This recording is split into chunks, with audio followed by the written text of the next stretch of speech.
guys! Welcome back to our YouTube channel! Today, ituturo ko sa inyo kung paano nga ba kumuha ng PSA copy of your certificates. Mapa, birth certificate, marriage certificate, senomar, or death certificate ng mga yumao ninyong pamilya nang hindi na lumalabas ng bahay at diretso deliver na sa inyong bahay ang certificate para hindi na kayo pumila sa napagkahaba-habang pila sa mga PSA offices. So, kung bago ka pa lang sa YouTube channel ko, please hit the subscribe button and the bell beside it para ma-notify ka sa mga ganitong klase ng video. I-share at i-like mo na rin ito para bongga na! Ang tutorial na ito ay pwedeng gawin sa inyong mga smartphone. Kaya hindi mo na kailangan pumunta pa ng computer shop para kumuha ng PSA online. So without further ado, let's go to the tutorial video. Hi guys! So sa tutorial na ito, ang gagamitin ko is Google Chrome. You can also use any kind of browser at dito natin i-open yung website ng PSA. So we're gonna type google.com. So you can also use the Google search na nandyan mismo sa app or sa phone ninyo. Once na nasa google.com na tayo, we're gonna search PSA online. When it's done loading, we can gonna scroll down and then search or look for this site. Ayan. Once we already open the site, ito po ang bubungad sa akin. So, this is what you can see when we open the website. Ayan, madami dyang info na makikita. So, yan nakalagay dun sa caption nila. Get your birth certificate and more from PSA or ENSO in just 3 easy steps. Ayan, step 1, fill out the online application. Step 2, pay through accredited payment. And step 3, wait for delivery. Ayan, nakalagay din dyan sa taas nila birthday certificate, marriage certificate, death certificate, or senomar, or certificate of no marriage record online from PSA for delivery everywhere in the Philippines or abroad. So, hindi lang mga taga-Pilipinas or nakatira sa Pilipinas ang pwedeng kumuha niyan, kundi pati yung mga nakatira abroad. So, let's get started to the tutorial on how to get it. So, step 1, just click lang natin yung step 1 na nakalagay doon. And then, ayan, you will be asked to enter the following information online. Your name, your delivery address, your telephone number, your valid email address, at saka yung mga required information sa bawat certificate na i-request mo. Yan. So now, let's proceed. So, we're gonna click here to request now. Ayan. Ito yung mga terms and condition nila through payment. So, number 1, PSA service accept request for delivery within local and international. So, sa local request, delivery destination within the Philippines is 330 per copy for copy issuance of birth, marriage, death certificate, and 430 per copy for certificate of no-marriage record. The additional 30 pesos serve as documentary tax.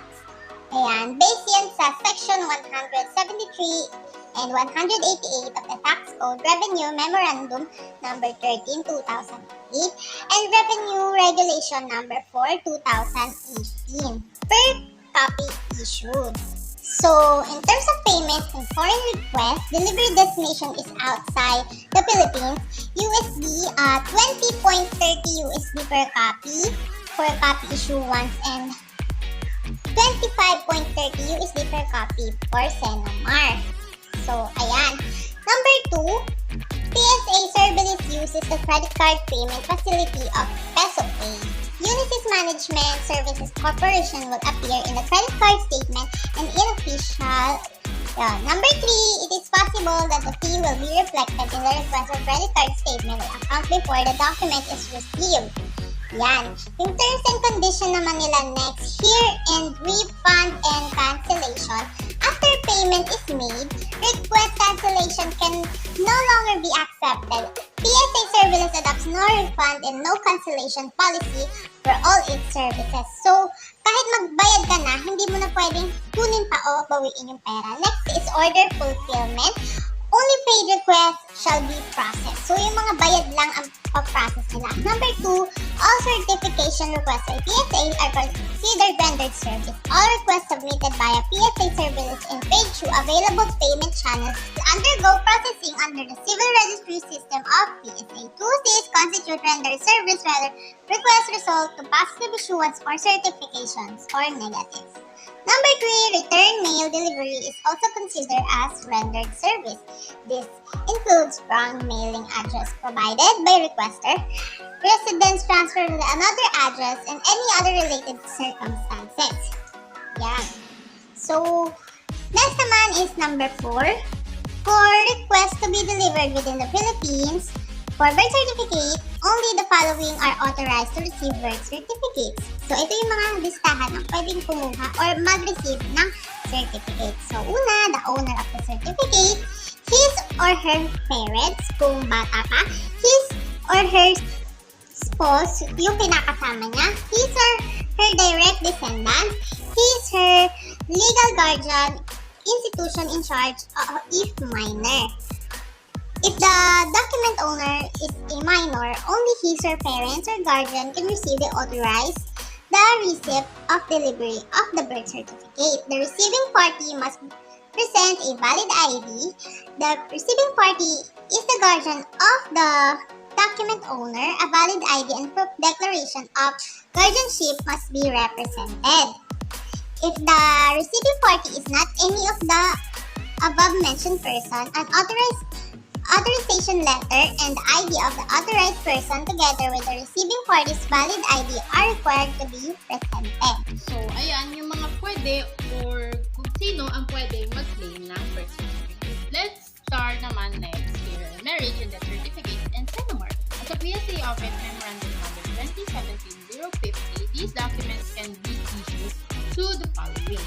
Una, the owner himself or through a July authorized representative. His or spouse, parents, direct descendants, guardian or institution legally in charge of him or her if minor. The court or proper public official whenever absolutely necessary and administrative, judicial, and other official proceeding to determine the identity of the person.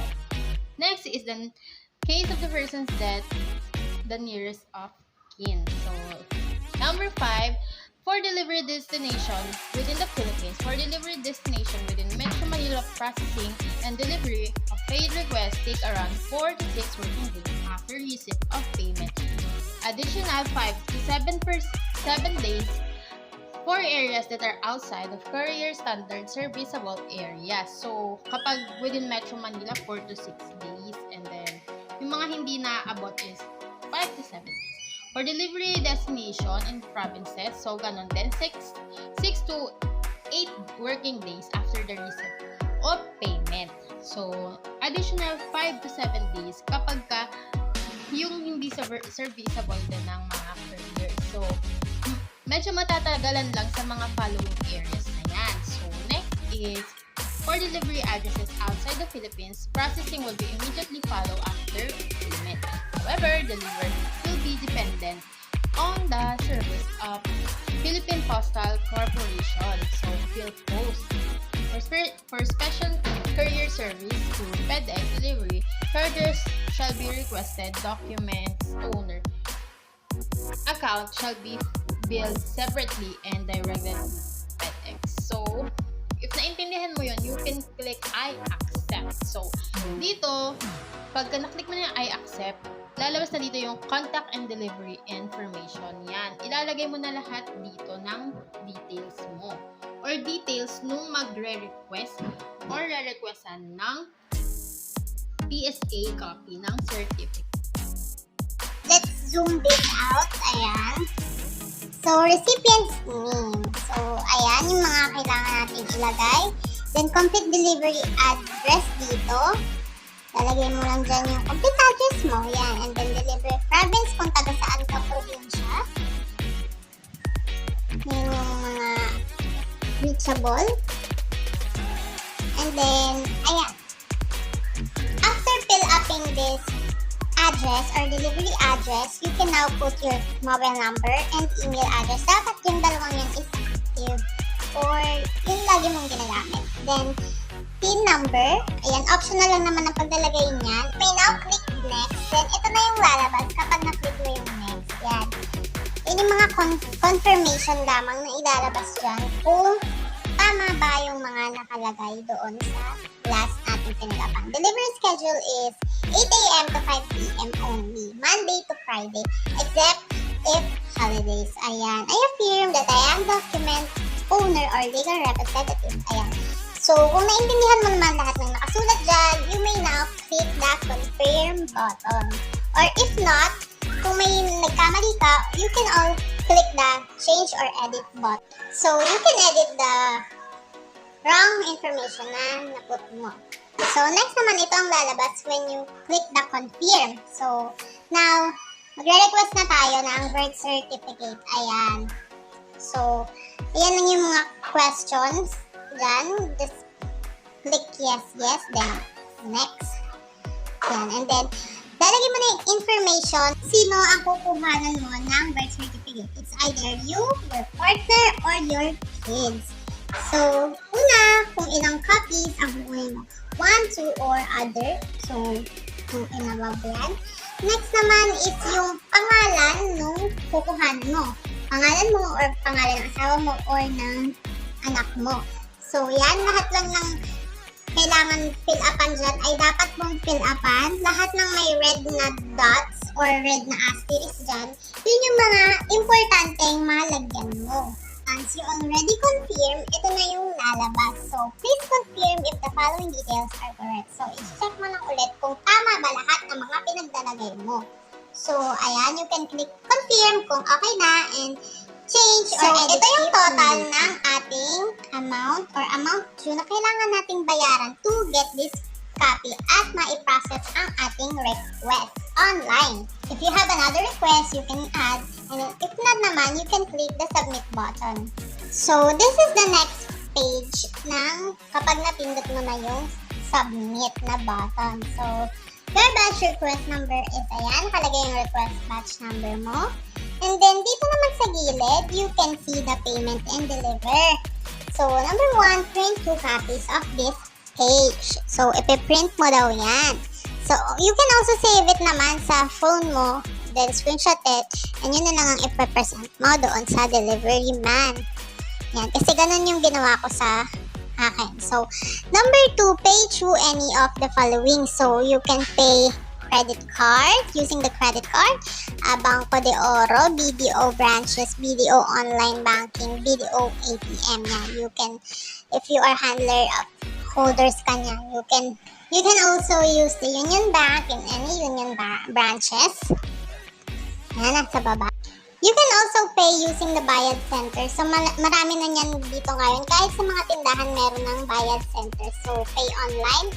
Yan, use the batch request number when paying all the requests in the batch. Use the request reference number when paying for a particular request only. So, next naman tayo. So, number 3, wait for the delivery. Go to the delivery page to know when your document will be delivered. So, yan. I-click lang natin yan.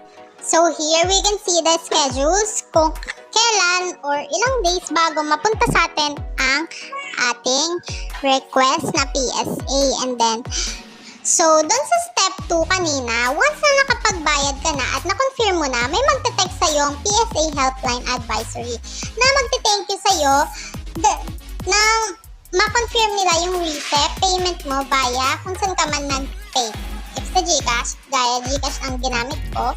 And you will also receive a confirmation kapag na-release na ang iyong PSA request. So, hihintayin mo na lang na dumating sa'yo ang iyong PSA copy. That's all for today's video. Thank you for watching at sana may natutunan kayo. Please hit the subscribe button para ma-notify ka for the next video.